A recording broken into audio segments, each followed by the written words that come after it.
நம பார்வதீபதயே. குரு பிரம்மா குரு விஷ்ணு குரு தேவோ மகேஸ்வரா குரு சாட்சாத் பரம்பிரம்ம தஸ்மை ஸ்ரீ குரவே நமக.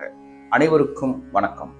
பக்தி மற்றும் இறை சிந்தனைகளை தொடர்ந்து வழங்கி வரும் டெம்பிள் தர்ஷன் யூடியூப் சேனலுக்கு உங்களை வரவேற்பதில் பெரும் மகிழ்ச்சி கொள்கிறோம். இன்றைய நம் காஞ்சி மகான் பகுதியில் மகாபெரியவா எல்லா அன்பர்களுக்கும், தன்னை பக்தி பண்ற அனைவருக்குமே ஏதாவது ஒரு வகையில ஒரு அற்புதம் நிகழ்த்தி இருப்பார். அது மாதிரி சம்பவங்களை தான் நாம இந்த காஞ்சி மகான் பகுதியில தொடர்ந்து பார்த்துட்டு வரோம். மகாபெரியவா காஞ்சி மடத்தினுடைய 68வது மடாதிபதி.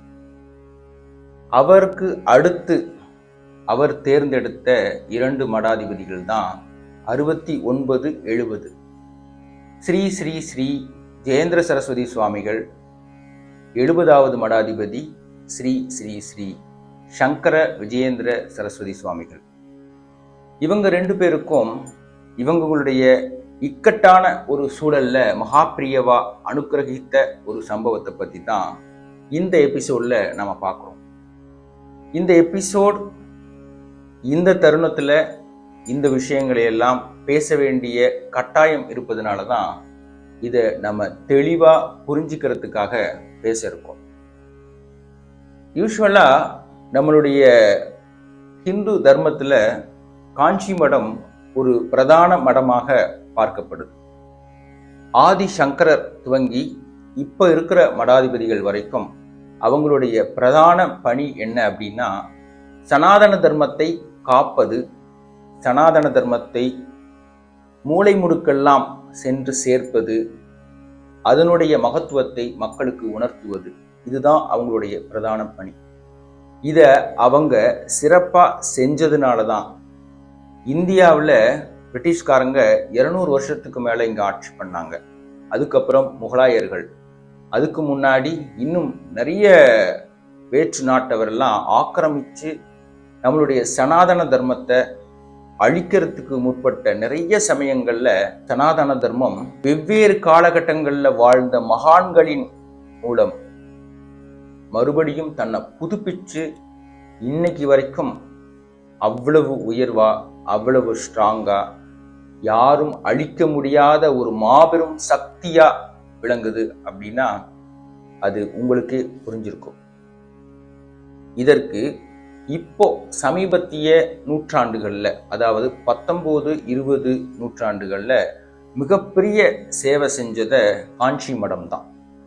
அப்போ நமக்கு ஜெகத்குருவா இருந்த ஸ்ரீ ஸ்ரீ ஸ்ரீ சந்திரசேகரேந்திர சரஸ்வதி சுவாமிகளான நம்மளுடைய மகா பெரியவா தான் அவ்வளவு விஷயங்களை தன்னுடைய ஞானத்தினால சனாதன தர்மத்தை காத்தார் அப்படி சொல்லலாம்.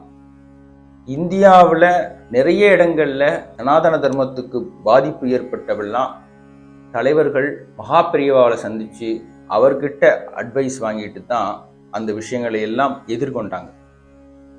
அது மூலமா தான் இந்த சனாதன தர்மம் காக்கப்பட்டது அப்படின்னு சொன்னா அது மிகையான விஷயமா இருக்க முடியாது.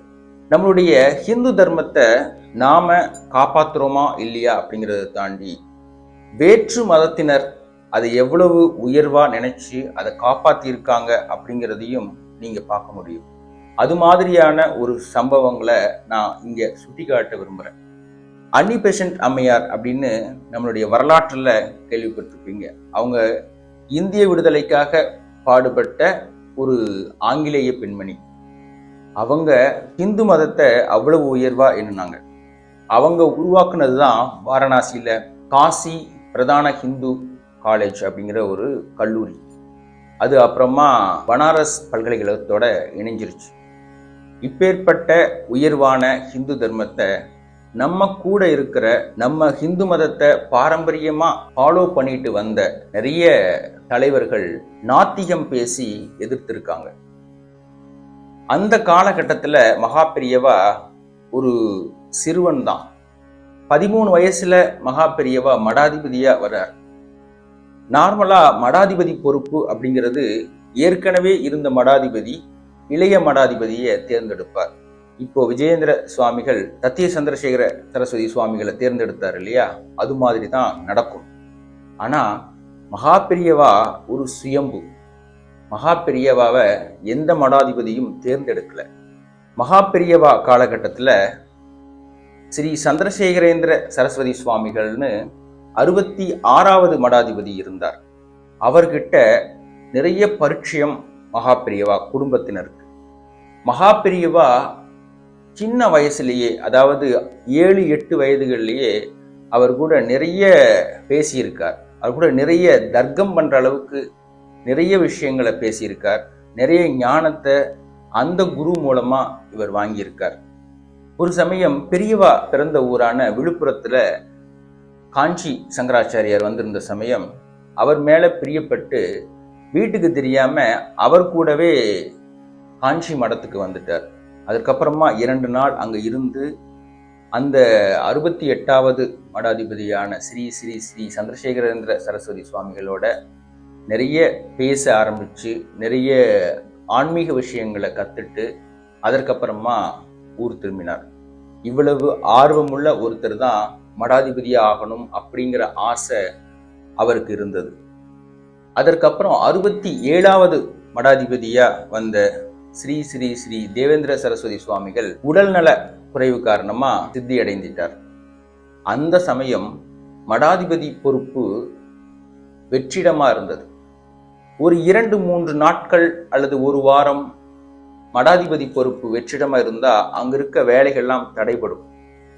அப்போதைய ஆங்கிலேய சட்டப்படி அந்த மாதிரி பொறுப்புல இருக்கிறவங்க வெற்றிடமா இருந்தா அந்த மடம் அரசாங்கத்துக்கு மாறிடும்.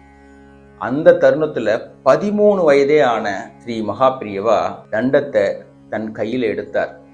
சுயம்புவா மாறி சனாதன தர்மத்தை காக்கிறதுக்காக ஒரு அவதாரமே எடுத்தார், அப்படிதான் சொல்லணும். அந்த 13 வயசுல அவ்வளவு ஞானம். நல்லா கவனிச்சு பார்த்தீங்க அப்படின்னா நான் பிராமின் மூமெண்ட் அப்படிங்கிற ஒரு விஷயம், இது ஹிந்து சமய எதிர்ப்பு அப்படிங்கிறதோட தழுவிய ஒரு விஷயம்தான். இது நாடு முழுவதும் நடந்தது. அந்த சமயத்துல அம்பேத்கர் நார்த்ல இதை பண்ணார். அம்பேத்கருடைய வாழ்க்கை வரலாறை பார்த்தோம் அப்படின்னா அவர் ஒரு மராட்டிய வம்சத்தை சார்ந்தவர் தான். அவருக்கு கல்வி அறிவை புகட்டினது ஒரு வாத்தியார், கிருஷ்ணாசி அப்படிங்கிற ஒரு பிராமண வாத்தியார் தான். அவர் தான் அவரை படிக்க வச்சு ஒரு பெரிய நிலைக்கு எடுத்துட்டு வந்தார். இதுல இன்னொரு விஷயம் முக்கியமா கவனிக்கணும். அவருடைய கிருஷ்ணவாசி அம்பேத்கர் அப்படிங்கிற அவருடைய பேரை தான் அவருக்கு வச்சிருப்பார். அம்பேத்கர்னுடைய பூர்வீக பெயர் வேற. அம்பேவதகா அப்படிங்கிற அந்த கிராமத்து பேர் தான் அவருக்கு அவங்க அப்பா வச்சிருந்தார். ஆனா அதற்கப்புறம் அம்பேத்கர் அப்படிங்கிற பேர் ஒரு பிராமணர்கிட்ட இருந்து தான் வந்தது. இத பிராமணர் உயர்ந்தவர் அப்படின்னு சொல்றதுக்காக நான் இதை சொல்லல. பிராமண எதிர்ப்பு அப்படிங்கிறது எங்கிருந்து ஆரம்பிக்குது அப்படின்னா இந்து சமயத்தை காப்பதிலிருந்து தான் ஆரம்பிக்குது. என்ன காரணம் கொண்டும் இந்து சமய சனாதன தர்மத்தை நாங்க விட்டு கொடுக்க மாட்டோம் அப்படிங்கிற கொள்கையில நல்ல திடமா இருந்த ஒரு பிரிவினர் தான் இந்த பிராமண பிரிவினர். பிராமணம் பிராமணியம் அப்படிங்கிறதே ஒழுக்குமுறை தான், அது ஒரு ஜாதி இல்லை. எல்லா பிரிவுகளுக்குமே ஒரு ஒழுக்கமுறை இருக்கு இல்லையா. இவங்களுடைய ஒழுக்கமுறை, இவங்களுடைய பிரதான பணி இந்து சமயத்தை காப்பது மட்டும்தான்.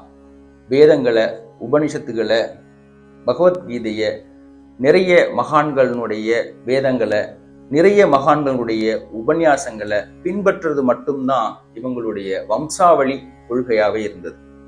இதை மக்கள் புரிஞ்சுக்கணும். இந்த விஷயங்களை நாம அடியோட அழிச்சுட்டா இந்து சனாதன தர்மம் இந்தியாவிலேயே இல்லாம போய்விடும் அப்படிங்கிறது நாத்திகவாதிகளுடைய எண்ணம். இந்த தருணத்துல தான், அதாவது இந்தியா முழுவதும் இந்த விஷயம் இருந்த சமயம், தமிழ்நாட்டில் இன்னும் ஆழமா இது பிரச்சாரமா மக்களிடத்துல கொண்டு போய் சேர்த்துட்டு இருந்த சமயத்துல தான் மகாபெரியவா மடாதிபதியா பொறுப்புல இருந்தார். அவர் எந்த புரட்சியுமே பண்ணாம நிறைய விஷயங்களை சாதிச்சு காட்டினார். அந்த சமயத்துல நடந்த ஒரு விஷயத்தை இங்க குறிப்பிடணும். என்ன அப்படின்னா, இந்த நாத்திகவாதிகளுடைய பெரிய வாதம் இந்து சமயத்தை ஒழிக்கிறது அப்படிங்கிற ஒரு கொள்கை கோட்பாடா இருந்தாலும் அவங்க முன்னெடுத்துட்டு போன விஷயங்கள் கோவில்களுக்குள்ள எல்லா ஜாதியினரும் வரணும், தாழ்த்தப்பட்டவர்களும் பட்டியல் இனத்தைச் சேர்ந்தவர்களும் கோயிலுக்குள்ள வரணும் அப்படிங்கிறது தான் ஒரு பிரதான கோரிக்கையா ஒரு போராட்டமா அவங்க பண்ணின விஷயம். அத நிறைய இடங்கள்ல வெவ்வேறு தலைவர்கள் பண்ணாங்க. ஆனா மகா பெரியவா வெறும் போராட்டமா அதை பயன்படுத்தவே இல்லை, அதை சாதிச்சு காட்டினார். அவருடைய அட்வைஸ்ல ராஜாஜி அவர்கள் 1930களில் சென்னை மாகாண முதல்வராக இருந்த சமயம் வைத்தியநாத ஐயர் அப்படிங்கிற ஒருத்தர் மூலமா திரு கக்கன் அவர்களையும் அவரை சார்ந்த சமூகத்தையும் மதுரை மீனாட்சி அம்மன் கோவிலுக்குள்ள கூட்டிட்டு போயிட்டு அவங்கள சுவாமியை வழிபட வச்சு ஒரு பெரிய புரட்சியை செயல்படுத்தி காட்டினார் மகா பெரியவா. அதற்கு முழு பக்கபலமா இருந்தது ஸ்ரீ முத்துராமலிங்க தேவர் அவர்கள். இவர்கள்லாம் சாதிச்சத வெறும் போராட்டமாகவும் பிரச்சாரமாகவும் மக்களிடத்துல எடுத்துட்டு போய் தான் இதை பண்ணின அப்படிங்கிற பொய் பிரச்சாரம் பண்ணின நாத்தியவாதிகள் தான் இங்க நிறைய பார்க்க முடியுது. காஞ்சி மடம், காஞ்சி மடாதிபதிகள் தான் செய்யும் எந்த விஷயத்தையும் பிரபலப்படுத்தினதே கிடையாது. அவங்களுக்கு அது தேவையும் இல்லை. அவங்களுடைய கொள்கை கோட்பாடு எல்லாமே சனாதன தர்மத்தை வளர்ப்பது, அதன் மூலம் நாட்டை முன்னேற்றுவது, நாட்டு மக்களுக்கு நல்லது செய்வது, இதுதான் அவங்களுடைய பிரதான செயல்பாடாவே இருந்தது. அதை செயல்படுத்திட்டே இருந்தாங்க. அந்த வழிமுறையில வந்த ஸ்ரீ ஜெயேந்திர சரஸ்வதி சுவாமிகள் பண்ணின விஷயம் என்ன அப்படின்னா, ஆலய நுழைவை பெரியவா பண்ணிட்டார் அழகா. அதற்கப்புறம் இந்தியா முழுவதுமே அந்த விஷயங்கள் பரவலாக்கப்பட்டு இப்போ வரைக்கும் பார்த்தீங்கன்னா யார் வேணாலும் கோவிலுக்குள்ள போகலாம் அப்படிங்கிற விஷயம் இருந்தது இல்லையா. இதை தாண்டி ஒரு படி மேல ஒரு பெரிய புரட்சி என்ன பண்ணினார்னா, கோவில் ஒரு இடத்துல இருக்கும் ஊர்ல, அங்க எல்லாரும் போவாங்க, பட்டியல் இனத்தை சேர்ந்தவர்களும் அங்கு வரலாம் அப்படிங்கிற எண்ணம் வந்ததுக்கு அப்புறம், அல்லது அந்த விஷயங்கள் எல்லாம் சட்டமாக்கப்பட்டதுக்கு அப்புறம் உள்ள வராங்க. நாம ஏன் கோவில பட்டியலினத்தவர்கள் தெருவிலையோ அவங்க வசிக்கும் பகுதியிலேயோ சுவாமியவே எடுத்துட்டு போக கூடாது அப்படிங்கிற ஒரு எண்ணத்தை அவர் உருவாக்கினார். அங்க நிறைய கோவில்களை ஏற்பாடு பண்ணி அதற்கான கட்டுமான பணிகளுக்கெல்லாம் நிறைய உதவி இருக்கார். இதை நீங்க தெரிஞ்சுக்கணும் அப்படின்னா, காஞ்சிபுரம் அதை சுற்றுவட்டார பகுதிகளில் இருக்கிற பட்டியலினத்தைச் சேர்ந்த மக்கள் அதிகமா வாழ்கிற இடத்துல போய் பார்த்தீங்க அப்படின்னா அது ஸ்ரீ ஜெயேந்திர சரஸ்வதி சுவாமிகளால் உருவாக்கப்பட்டது. ஜெயேந்திர சரஸ்வதி சுவாமிகளுக்கு அவங்களிடத்துல ஒரு நிறைய அன்பும் மரியாதையும் இருந்தது. இதை தாண்டி நான் இன்னொரு விஷயம் இங்க குறிப்பிடணும். நமக்கு நல்லா தெரிஞ்ச அப்துல் கலாம் ஐயா அவர்கள் ஒரு இஸ்லாமிய மார்க்கத்தை சார்ந்தவர். அவர் தன்னுடைய அறிவாலேயே மக்கள் இடத்தில் நிறைய பிரபலப்படுத்தப்பட்டவர். அப்பேற்பட்ட ஞானமுள்ள ஒருத்தர் இந்தியாவின் ஜனாதிபதியா ஆகணும்னு யாருமே நினைக்கல. ஸ்ரீ ஜெயேந்திர சரஸ்வதி சுவாமிகள் தான் அதை முதலா வாஜ்பாய் அவர்கள்ட்ட கொண்டு போய் சொல்றார். ஒரு அரசியல்வாதியையோ அரசியல் சார்ந்தவர்களையோ ஜனாதிபதி பொறுப்புக்கு எடுத்துட்டு போறதை விட ஒரு அறிவார்ந்த ஒருத்தரை ஜனாதிபதி பதவிக்கு எடுத்துட்டு போனா இந்தியா இன்னும் நிறைய விஷயங்களை சாதிக்கும் அப்படின்னு அறிவுரை கூறி இந்திய நாட்டின் ஜனாதிபதியா திரு அப்துல் கலாம் ஐயா வரணும் அப்படிங்கிறத முதல்ல சொன்னவர் ஸ்ரீ ஜெயேந்திர சரஸ்வதி சுவாமிகள் தான். ஏன்னா அப்துல் கலாம் அவர்கள் ஜனாதிபதி பதவிக்கே போட்டியிட கூட வந்திருக்க மாட்டார். ஏன்னா அவருக்கு அந்த எண்ணமோ ஆசையோ எதுவுமே கிடையாது. ஆனா அவர் வரணும் அப்படிங்கிறத இந்த அரசாங்கத்துக்கிட்ட தெரிவிச்சது மட்டும் இல்லாம அப்துல் கலாம் அவர்களை ஜனாதிபதி பொறுப்புல நிறைய விஷயங்கள் பண்றதுக்காக நீங்க இந்த பொறுப்பை எடுத்துக்கணும் அப்படின்னு அவரை வற்புறுத்தினதும் ஸ்ரீ ஜெயேந்திர சரஸ்வதி சுவாமிகள் தான். அந்த சமயம் ஜனாதிபதியா தேர்ந்தெடுத்து திரு அப்துல் கலாம் ஐயா அவர்கள் பதவி ஏற்கிற தருணம், அதற்கு முன்னத்த நாள் ஸ்ரீ ஜெயேந்திர சரஸ்வதி சுவாமிகள்கிட்ட ஆசீர்வாதம் வாங்கிறதுக்காக ஸ்ரீமடத்துக்கு வந்து ஒரு நாள் தங்கி ஸ்ரீ ஜெயேந்திர சரஸ்வதி சுவாமிகள்கிட்ட ஆசீர்வாதம் வாங்கிட்டு அதற்கு அடுத்த நாள் தான் அப்துல் கலாம் ஐயா அவர்கள் ஜனாதிபதியா பதவியேற்றார். இந்த தாத்பரியம் அல்லது இந்த மகத்துவம் ஸ்ரீமடத்துக்கு நிறைய இருக்கு. நிறைய உயர் பதவிகளில் இருக்கிற பிரதமர் ஆகட்டும், ஜனாதிபதி ஆகட்டும், இவங்க எல்லாமே நிறைய கட்சி பேதமின்றி ஸ்ரீ காஞ்சி மடத்துக்கு வந்து சங்கராச்சாரியார்கள ஆசீர்வாதம் வாங்கிட்டு தான் அந்த பணியை திறம்பட செஞ்சிருக்காங்க அப்படின்னா இது வரலாற்று உண்மை. இதை நீங்க வரலாற்று பூர்வமா ஆராய்ச்சி பண்ணி பார்த்தா இதெல்லாம் ஈஸியாவே உங்களுக்கு கிடைக்கும். இது மாதிரியான ஒரு சங்கர மடத்திற்கு, இது மாதிரியான மகத்துவமான தாத்பரியமான ஒரு பிரதானமான ஒரு மடத்தை கேவலப்படுத்தும் நோக்கத்தோடு அரசியல் காழ்ப்புணர்ச்சி காரணமா ஒரு பொய்யான குற்றச்சாட்டுல ஸ்ரீ ஜெயேந்திர சரஸ்வதி சுவாமிகள் 2004 கைது செய்யப்படுறார். ஒரு சங்கராச்சாரியார் ஒரு நாட்டுக்கே அறிவுரை கூறுற மிகப்பெரிய ஒரு அந்தஸ்துல இருக்கிற ஒரு சங்கராச்சாரியாரை சாதாரண மனிதனை போல கைது பண்ணி சிறைச்சாலையில் அடைக்கிறது அப்படிங்கிறது அவங்கள அவமானப்படுத்துற ஒரு மிகப்பெரிய கொடுமையான செயல். அதை தாங்கிக்கிற அளவுக்கு மன வலிமை அவங்களுக்கு நிச்சயமா இருந்திருக்கும். அதையும் தாண்டி ஸ்ரீ ஜெயேந்திர சரஸ்வதி சுவாமிகள் சிறைச்சாலைக்கு உள்ள போனதுக்கு அப்புறமா அவர் சிறையில அடைக்கப்படுவார். அந்த அவமானத்தை, அந்த ஒரு உணர்வை தாங்க முடியாம அவருக்கு உள்ளூர நிறைய ஆதங்கம் இருந்தது. நாம பண்ணதெல்லாம் இந்திய நாட்டினுடைய இறையாண்மையை காப்பாற்றுறதுக்கும் இந்திய நாட்டினுடைய முன்னேற்றத்துக்காகவும் சனாதன தர்மத்தை வளர்ப்பதற்காகவும் தானே.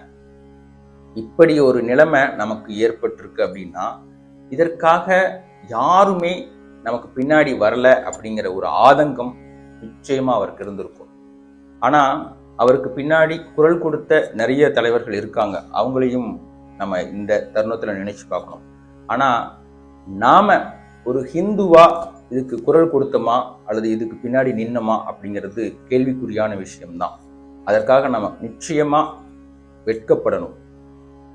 அவர் உள்ள போயிட்டு அந்த சிறை அதிகாரியை பார்த்த உடனே சிறை அதிகாரி அவர்கிட்ட இருந்த விஷயங்களை எல்லாம் வாங்கிட்டு அவருக்கு அந்த ஒரு ரூம் கொடுத்து அந்த சிறையில அடைக்கணும் இல்லையா.